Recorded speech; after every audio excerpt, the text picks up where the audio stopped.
This may be one of the luckiest survival stories in years. A man with autism surviving almost a month in Utah's desert. The toddler, that victim, is from Denver, Colorado. He was with his family. They came to the grandparents' home, which is here roughly in this area of 88th South, 5th East. It's the home that's just over my shoulder here in the distance. Another deputy shot, the second law enforcement officer in 2 days. First in Wells, Nevada, now Price, Utah. This is the spot that they hit. It was ripped off. Then the plane flipped upside down. And again, Bob and Hope, they walk away with basically minor injuries. What are you seeing, Gene? Well, we have an entire mountainside on fire, Max. Take a look for yourself just how massive this is. And before we show you more of this live picture, I just kind of want to set the scene for you. We were making our way into the town of Fountain Green on Highway 132. That's the road that you see right here. So this is just north and to the northeast where you see this burning. This is a mixture of private land and BLM land. And you can see those dark black plumes of smoke. It's burning very hot up there with a dry sage that's burning, and we've watched it as we've been here crawling down the mountain towards that ranch that you see in the distance of our live picture here. We haven't seen anyone evacuate there, but it's definitely too close for comfort if those residents are there. The fire broke out yesterday just before 5 o'clock, and it really took off overnight, guys. A wind and hot temperatures spreading this as it scorched dry vegetation. And the latest information we have right now, mandatory evacuations of 550 homes. The largest community affected is Indianola. It's been 2 days since this gruesome murder, and people are still adding to a memorial at the Jones family home on Wagon Wheel Drive. This teddy bear marks the spot where police found the body of Michelle Jones right in the driveway. Her 19-year-old son, Chris Ellis, found dead in a bedroom, and you can see on the garage door here messages of love to both mother and son. All of this was left by those who are grieving. They were at a candlelight vigil last night. We lost 2 loved ones tonight. We just want to bless their souls. We know they're up there to heaven. This is in memory of Chris and Michelle. 1, 2, 3. Grieving friends released balloons and wrote messages of love to 42-year-old Michelle Jones and her teenage son, Chris Ellis. He was supposed to start college on Tuesday. And the emotion that everybody's going through is just a lot of pain and agony. You know, a lot of angers ran through me. Anger directed at this man, 46-year-old Richard Jones, a Washington County maintenance man police say gunned down his wife and stepson Friday night at their home. Investigators have not given a motive, but say there was some type of domestic dispute. Friends and neighbors say the couple were in a troubled marriage. After the double murder, police say Richard Jones shot himself in the head but lived.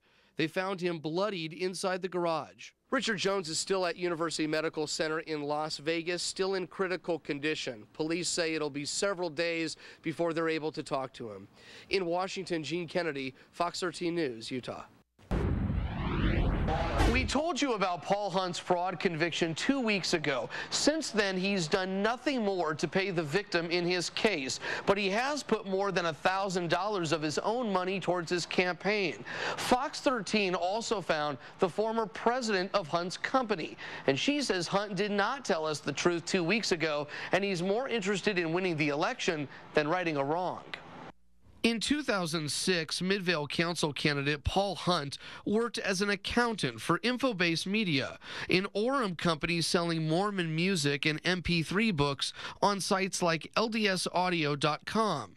But behind the scenes, Hunt was swiping his company's credit card for personal expenses.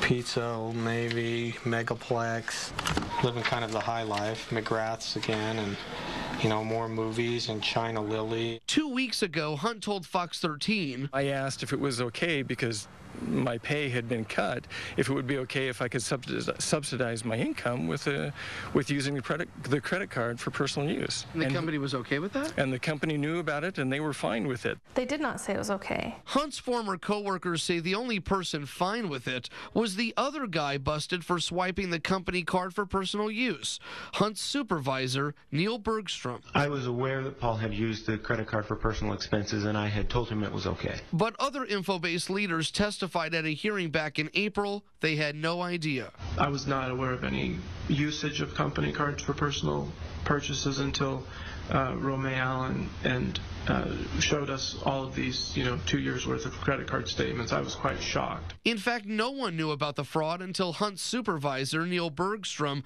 went to federal prison for committing wire fraud at another company. They found out Neil was going to go to prison, and so they needed somebody to come in and take his place. That was Romay Allen. She discovered the fraud. The prosecutor says Hunt labeled some of his personal charges company expenses. Orem District Court, $107. Why was that a company expense? Orem was where our office was located. I thought that was might be a business license. Is that what it is? I'm pretty sure. Would it surprise you that I called the Orem District Court and found out that you got a ticket in April of 2007? Oh, okay. So that would be a personal charge then. Okay, that's one you marked as a company expense. It was a simple mistake. Hunt and Bergstrom pleaded guilty to lesser misdemeanor charges as part of a deal, so Hunt could pay $31,000 in restitution. But in the 6 months he's been on probation, he's paid $100. In this case, he hasn't shown good faith. The money that is the restitution he's supposed to pay is to go to the widow of one of the investors. They lost everything. Ron and Bee, too, lost their retirement. Ron died, and Bee moved in with her son in California. She's still waiting for the money Paul Hunt owes her. I'm not getting $30,000 that I'm owed. I'm living on Social Security. Why hasn't Hunt paid more? During his restitution hearing back in April, my personal finances are not that good right now. I'm unemployed. I've been unemployed for a couple months now. But when Fox 13 pulled Paul Hunt's campaign finance report, we learned that he spent $1,100 of his own money running for Midvale City Council. I'm surprised that he's running for office when he has things like this that are not accounted for. He's not taking responsibility for them. He is representing things that, it's in the past, it was a mistake, they gave me permission. None of that is accurate. And I don't think that's right. I don't think that kind of a person should be voted in by the public without understanding this is what they're getting.